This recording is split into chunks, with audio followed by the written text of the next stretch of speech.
Hey y'all, welcome back to Cozy One Podcast. This is season 7, where we are dissecting different types of parents and different levels of parenting so we can be better parents, so we can be aware of what we need to tweak a little bit, what we need to get rid of, and what we need to add in. So I hope you guys are ready to be honest, ready to hear feedback and constructive criticism, because that's what it is.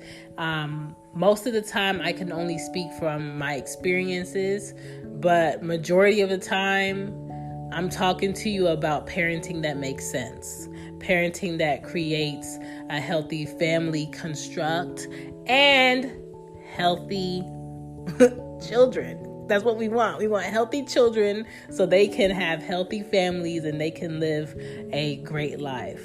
All right, so let's get into this episode. Hey guys, welcome back to Cozy Room Podcast. My name is Shan, mama of the girls, aka Mommy Rocky. What's up? This is episode 7 of season 7. 7. Good numbers. This episode is mainly about the teaching parent. And I think we all want our children to be intelligent beings, but if everything is a constant teaching lesson, how will our kids get the space or the freedom to show us what they know? And we have to figure out a way to balance always wanting to pour into our kids and teach, and give them the space to figure it out on their own, give them the space to develop their own characteristics, and balance it all. So that's what we're talking about on this episode. Come join me.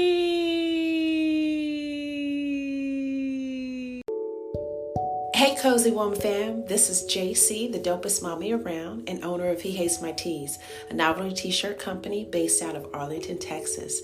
This is our first year grinding it out, and baby, it's been a beautiful journey. I'm a mommy of 2 spicy kids, Davy and Jameson, and an educator. And I started my company as a way to be self-sufficient and control my own narrative on my value after working several years in a corporate environment being, undervalued. My latest collection is called The Dopest Around, saluting all dope ass folks. We just released the Dopest Mommy Around dad hats, and they are fire. You hear me? Fire. It's available in several colors. Follow us on IG at He Hates My Tees, and visit our website, hehatesmytees.com. And that's tees, Tees. Use code COZY15 for 15% off your purchase. Love ya, be dope, stay dope, and I'll see you around. To kids, all parents are the first and the natural teacher, okay? And then siblings are the second teachers of the household.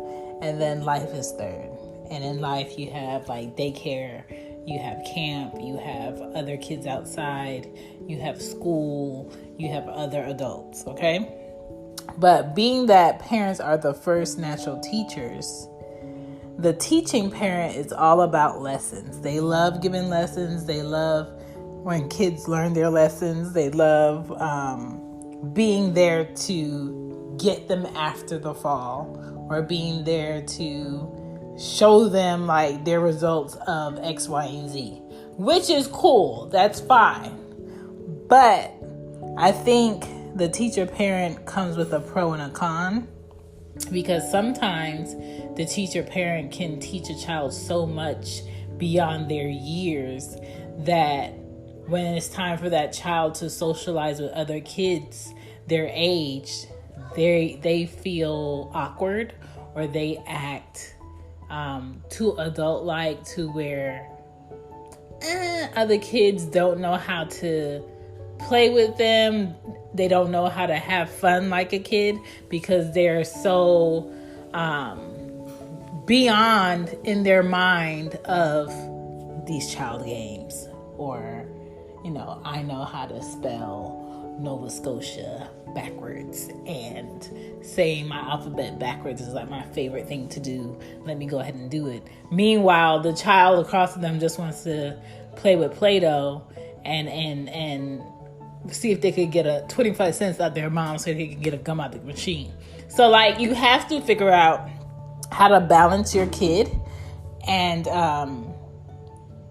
allow them to be able to adapt to other children that they're around.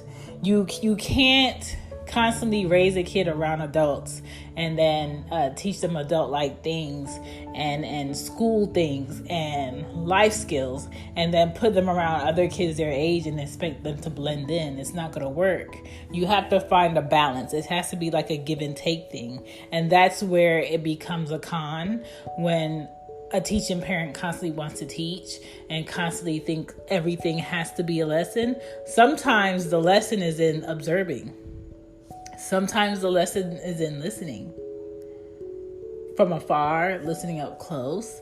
Sometimes the lesson is in the relaxing and playing games and figuring out how things are connected. And if you always like, you know what? This week, we're going to read a book on trigonometry, and your child is like 8 years old, and they're reading on a high school level, right? You're not going to only give this child adult books to read. You want to give this child children-like books to read too, because children have this vast world of curiosity and ideas and simplicity, and they see things in a complex way that I think adults have interference of other adults telling them that you got to cut off that child brain that you got and you got an adult now. That's over. Kids are very like, okay, I see my mom, I see my dad. I think that's what big grown people do, and I'm a kid, but I see it this way, and then they draw it out, or they write it out, or they talk it out, right? But if you were an adult talking in the curiosity of a child, someone would probably call you childish or immature or crazy. And it's kind of like, you have to allow a child to be in the space of a child as they're a child, because you don't want to have a 30-year-old man still in the space of a child, and you're trying to figure out like, how am I going to get my 33-year-old son out my house and to go socialize with people his age? Well, you didn't do it that whole time because you were the parent that was so excited about your 8-year-old reading on a high school level, and your 11-year-old graduating high school and going into college, which is like commendable, amazing, right? But if they socially are awkward and they cannot adapt or adjust or socialize with people their age, are you benefiting them in life, or are you doing them a disservice? And I think it's very important for the teaching parent to find their balance in teaching. A kid can be antisocial and smart. A kid can be socially awkward because you're constantly on this teaching parent trip. A kid can be a loner because all they know is books and learning and documentaries and not being a kid. You have to teach your kids balance. Some math, reading, science, history, English, play, socializing, iPad, technology, curiosity, and you have to give them a lot of space. And within those spaces are different things. You could have like a space for them to be mad, sad, angry, happy, excited.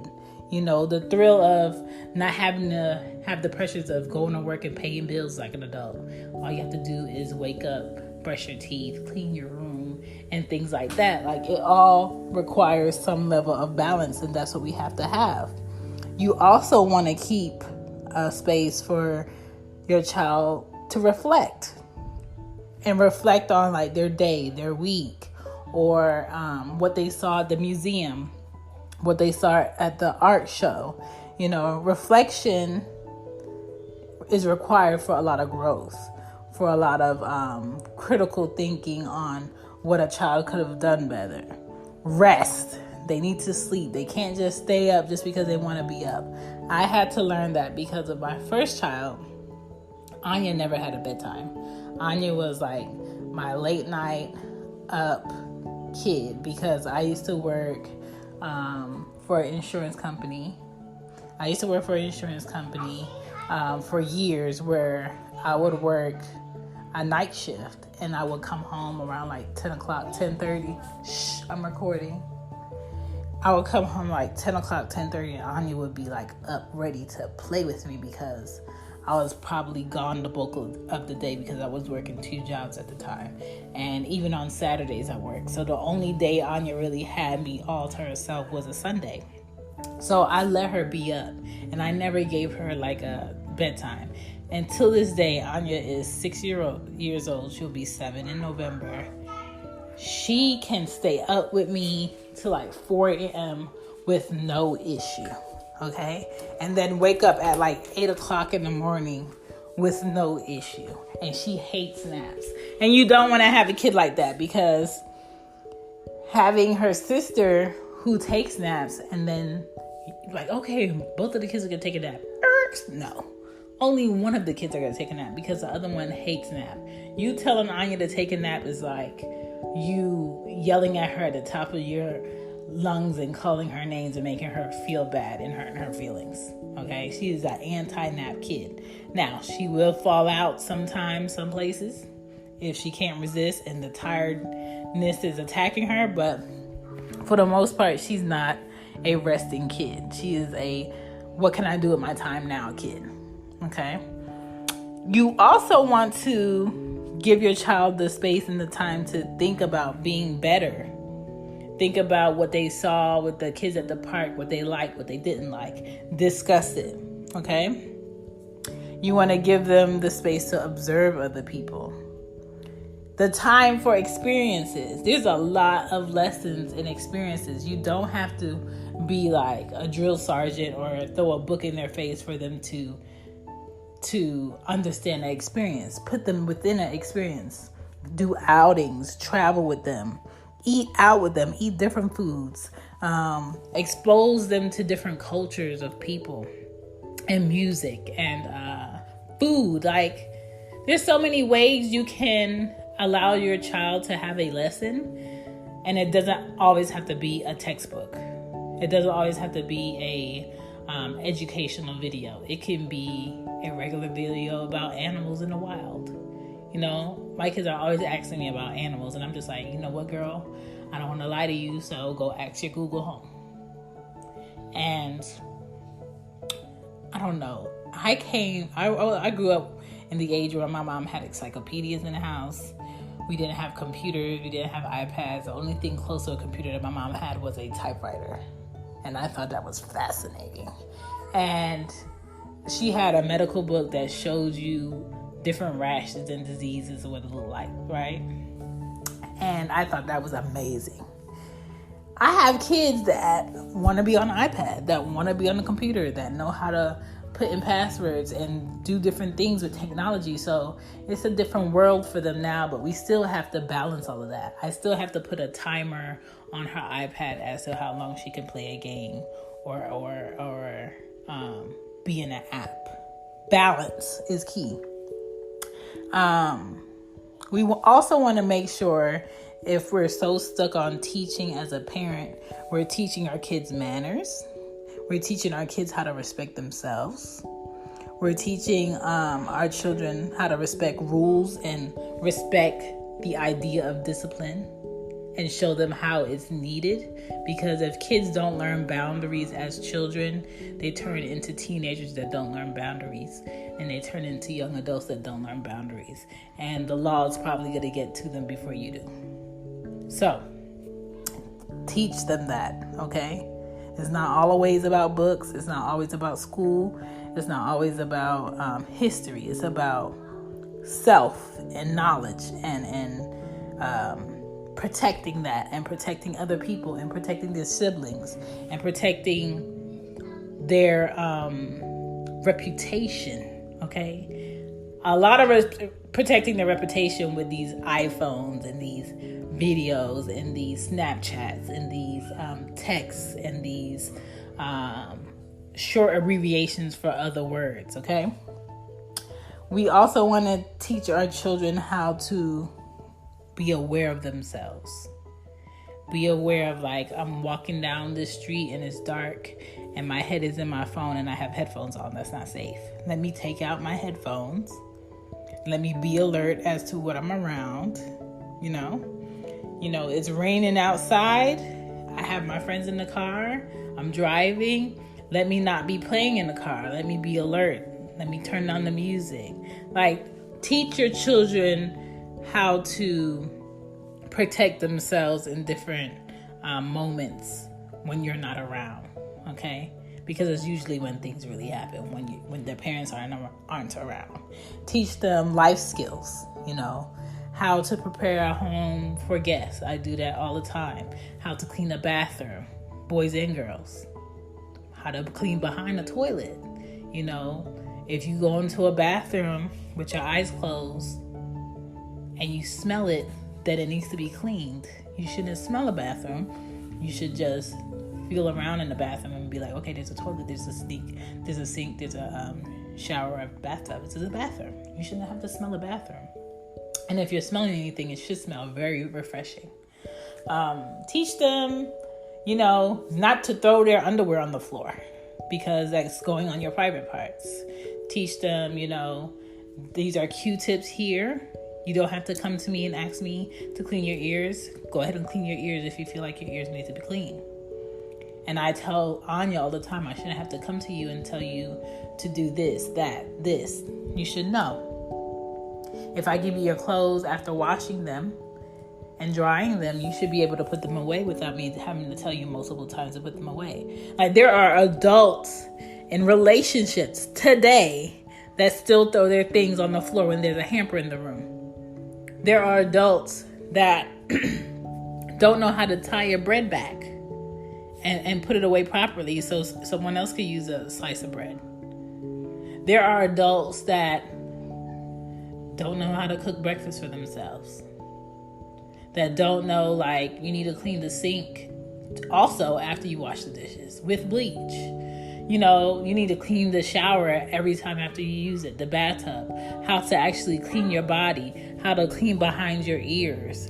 There are adults still stuck on that, and that's because maybe they did have a teaching parent, but maybe that parent was just concerned about the books part because the books part lead to the good job part and the good opportunity part and you being able to provide for yourself. And I did a great job as a parent. No.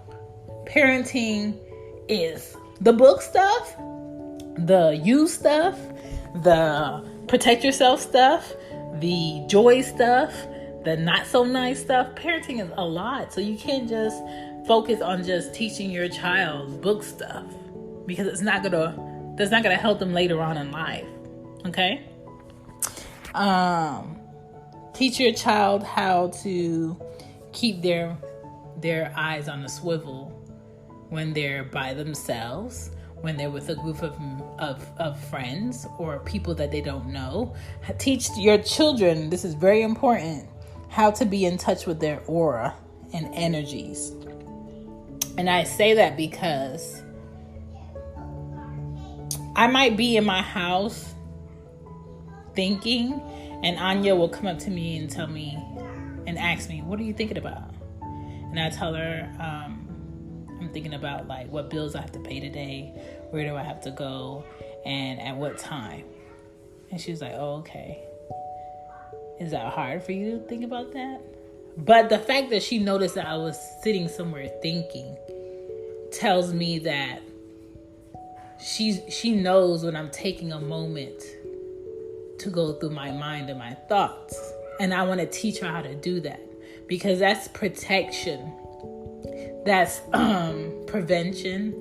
That's preparation. And that's responsibility. Okay? And there's responsibility in knowing when you walk into a room and something's not right. It's responsibility knowing when, you went from there being 3 girls in the car and 3 guys in the car till now there's only 1 girl in the car and there's still 3 guys in the car and it's just you and your friends left.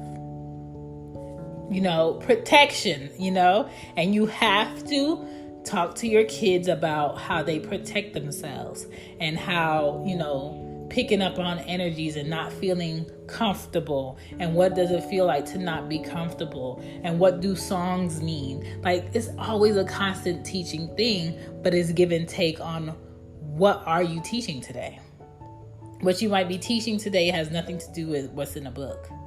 What you might be teaching today might be spiritual, mental, financial, preventative, safety. So I respect a teaching parent, but I respect a teaching parent that knows that there has to be balance with it, and that it can't be all books. It can't be all just their point of view. There's a lot of perspectives that needs to be put in place when you're teaching a child as they grow, especially today, because how my children grow up right now is not how I grew up. What they see right now is not what I saw. I never grew up where we had a year of a pandemic and no real summer. And I never grew up where I had to wear a mask for a summer. I never grew up where I had to worry about people dying off of not being able to breathe. So it's different. It's very different. I never grew up where celebrities can be presidents. It's very different. And so as parents, we have to adjust.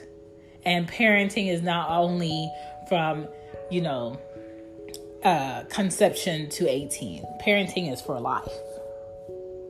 Even if you lose a child, you experience the loss of a child. So you were once a parent. Okay? And you have to respect that. And a teaching parent is needed, but should always be open to adjustment. And that's how we be the best parents we can be to our children, is when we understand that there's always room for adjustment. We need to be constantly learning. We need to be constantly preparing them, but we also need to give them the space to take in what we taught and show us what we did. So the teaching parent, I'm for it, but add some balance, okay? My name is Shan. Thank you guys for listening. Thank you for supporting Cozy Womb.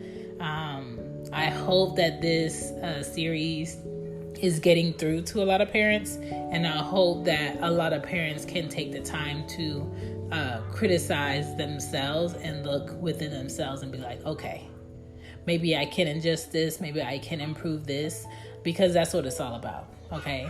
We're teaching them and they're going to teach us. Peace.